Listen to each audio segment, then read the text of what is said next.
Guys, আসসালামু আলাইকুম। আশা করি সবাই ভালো আছেন। আলহামদুলিল্লাহ আমি ভালো আছি। পুঁই শাক কেটে নিলাম চচ্চড়ি করার জন্য।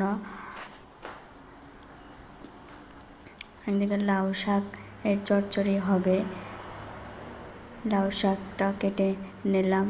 লাউ শাকটা অনেক ভালো ছিল। তারপর আলু চুরি চুরি করে নিলাম লাউ শাক পুঁই শাক দিয়ে চচ্চড়ি করার জন্য। কেমন হয়েছে লাইক কমেন্ট শেয়ার করে জানাবেন। আশা করি